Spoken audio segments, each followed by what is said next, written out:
नमस्कार, आदाब, सत श्री अकाल, जय भीम, जोहार। मेरा नाम है नवीन कुमार। देश को जिस तरफ ले जाने की कोशिश हो रही है, उसमें वो कामयाब होते नजर आ रहे हैं। आखिर वही होने लगा है जिसका अंदेशा था। अतीक अहमद और अशरफ को मारे जाने की आग इतनी जल्दी ठंडी नहीं होने वाली। लोग इसे नहीं भूलेंगे। और ये राष्ट्र विरोधी ताकतों के लिए एक सुविधाजनक स्थिति है। बल्कि कहें कि यह सारा खेल ही इसलिए रचा गया है ताकि 2024 के चुनाव से पहले यह बात साबित की जा सके कि हिंदू खतरे में है और मुसलमानों से भाजपा के अलावा कोई नहीं बचा सकता। उत्तर प्रदेश में अतीक और अशरफ को मारे जाने की आग बिहार में भी सुलगने लगी है। ईद से पहले बिहार में इसे लेकर बहुत बड़ा विवाद हो गया है। 21 अप्रैल को रमजान का आखिरी जुमा था। इस दिन अलविदा की नमाज पढ़ी जाती है। पटना जंक्शन के पास ही एक जामा मस्जिद है। अलविदा की नमाज पढ़ने वालों की भारी भीड़ थी। दिन के लगभग 1:45 बज रहे थे। नमाज के बाद सड़क पर लोगों का रेला निकल आया। अचानक से भीड़ के बीच से नारे उठने लगे। कुछ लोग जुलूस की शक्ल में आगे बढ़ रहे थे और ये लोग अतीक अहमद के समर्थन में नारे लगा रहे थे। प्रदर्शनकारी अतीक, अशरफ और अतीक के बेटे असद को शहीद बताते हुए अतीक अहमद अमर रहे के नारे लगा रहे थे। इसके साथ ही प्रदर्शनकारी प्रधानमंत्री नरेंद्र मोदी और यूपी के मुख्यमंत्री योगी आदित्यनाथ के खिलाफ भी नारेबाजी कर रहे थे। प्रदर्शनकारियों ने योगी मोदी मुर्दाबाद के नारे भी लगाए। इस नारेबाजी से वहां अफरा तफरी मच गई। खुद नमाज पढ़कर निकले लोगों ने भी नारेबाजी कर रहे लोगों को रोकने की कोशिश की। उन्होंने समझाने की कोशिश की कि इससे बात बिगड़ सकती है, माहौल खराब हो सकता है, लेकिन नारेबाजी चलती रही। प्रदर्शनकारियों ने आरोप लगाया कि अतीक अहमद, अशरफ अहमद और असद अहमद को योजना बनाकर मारा गया है। योगी सरकार ने योजनाबद्ध तरीके से अतीक, उसके भाई और बेटे असद को मरवाया है। इतना ही नहीं, प्रदर्शनकारियों ने यह भी आरोप लगाया कि इसमें मीडिया और पुलिस का भी हाथ है। प्रदर्शनकारियों ने कहा कि जानबूझकर एक खास महीने में अतीक और अशरफ को अपराधियों के जरिए सरकार और पुलिस ने मरवा दिया और यह बात हमें हजम नहीं हो पा रही है। इसीलिए हमने अतीक अहमद को शहीद का दर्जा दिया है। कुछ प्रदर्शनकारी सड़क पर बुरी तरह चिल्ला रहे थे।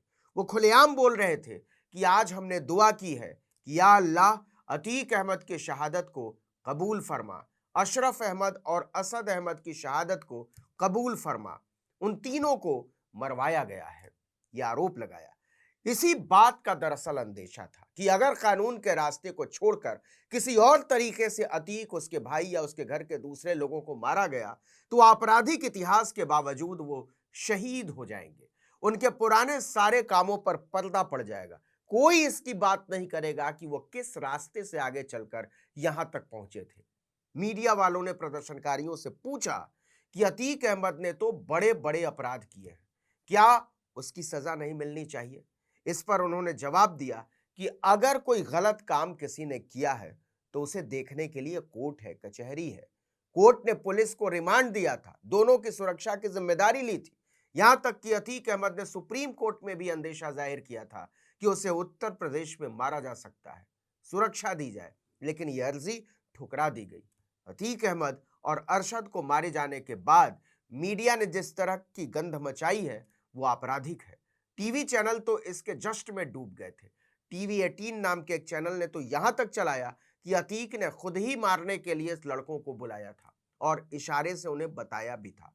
प्रदर्शनकारियों ने कहा कि अगर कोर्ट दोनों को फांसी की भी सजा सुना देता तो हमें कोई दुख नहीं होता। हम संविधान और कानून को मानने वाले लोग हैं, लेकिन जिस तरीके से दोनों को मारा गया है वो हमको कबूल नहीं है।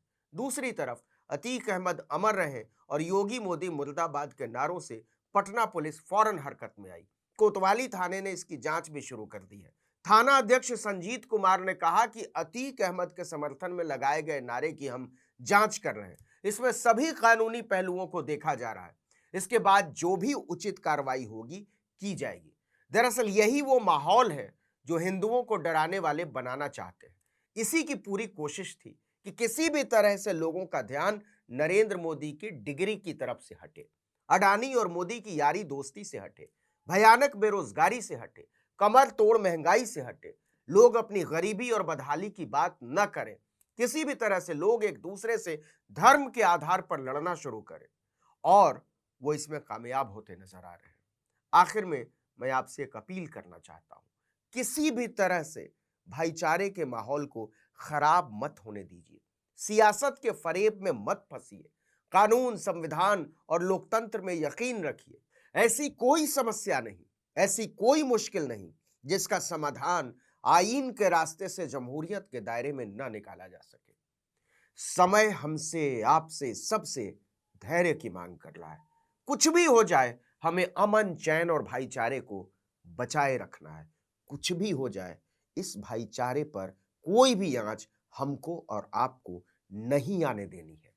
इस वीडियो में इतना ही, लेकिन अगर आपने आर्टिकल 19 इंडिया को अब तक सब्सक्राइब नहीं किया है, तो फौरन कीजिए, बेल आइकॉन दबाइए, घंटी जैसी आकृति लाइक कीजिए और कमेंट करके बताइए हमारा वीडियो आपको कैसा लगा। यूट्यूब पर देख रहे हैं तो हमारे चैनल को सब्सक्राइब कर दीजिए। फेसबुक पर देख रहे हैं तो हमारे पेज को लाइक कीजिए। इंस्टाग्राम पर हमें फॉलो कीजिए और हमारा ट्विटर हैंडल है article19_India और मेरा ट्विटर हैंडल है नवीन जर्नलिस्ट। आप मुझे भी फॉलो कर सकते हैं। जहाँ कहीं भी हमारे वीडियो को देखें, लाइक ज़रूर किया करें और अगर कमेंट करेंगे तो हमें बहुत अच्छा लगेगा। नमस्कार।